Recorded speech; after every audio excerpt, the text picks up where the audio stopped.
So good day guys, Kuya Kurt Airsoft here. So for today's video, meron tayo dito napakaangas, napakagwapo yung ating WE CQB M4.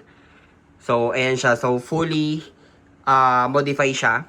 Okay, ng accessories lang. Okay, accessories lang. So hindi naman to naka-upgrade ng mataas na FPS, standard pa rin FPS na ito. Okay, so ngayon tinanggal natin. Ano ba yung mga tinanggal mo, Kuya Kurt? Ito yung kanyang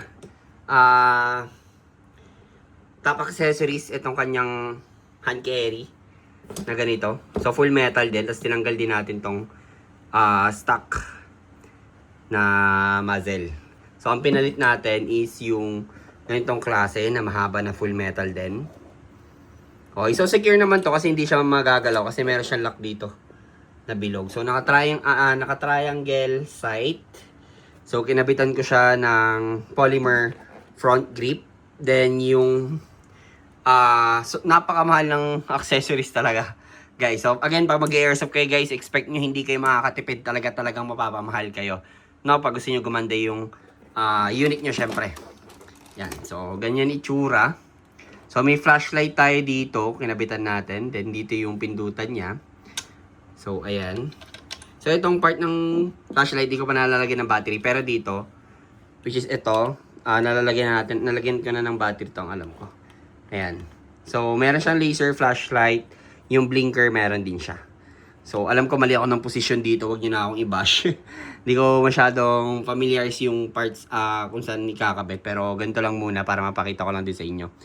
So, yung CQB, guys, is short, tawag dito.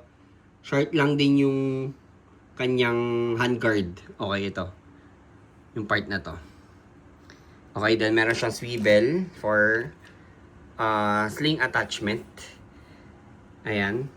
So may mga wire. Then nag-moist na siya yung flash, yung ating EOTech. Tama ba? EOTech or EOTech? Ayan. So color red yung kinuha ko para mas maganda.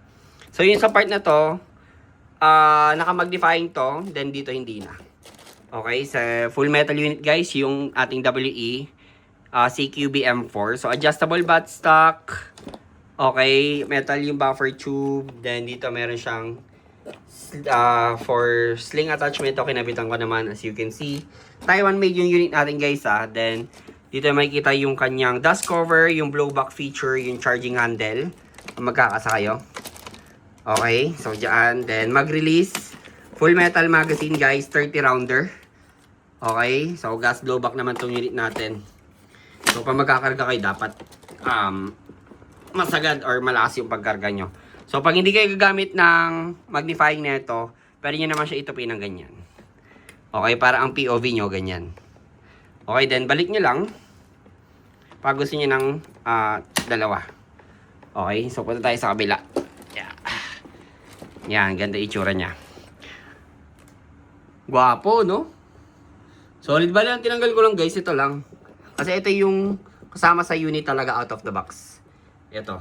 So, pag magagamit kayo ng ganitong klaseng gas blowback, guys, na rifle, I suggest, kaya naman ng WE, CQB, yung 14 kg na green gas FF dyno. Highly suggest yun. Tapos, balaan nyo lang ng 0.25 or 0.30 yung bigat para ramdam nyo talaga nagpe-penetrate din. Okay? So, ayan. Kaso nga lang, ang ano lang nito, sobrang bigat pag yung mga ganitong accessories talaga nalalagay nyo. Sobrang bigat nyo lang. Ayan. So, ayan siya. Upload ko naman ito sa Telegram, sa Viber, tsaka sa YT natin. Upload ko na lang to. Sobrang gwapo. Yun, no? Solid, guys.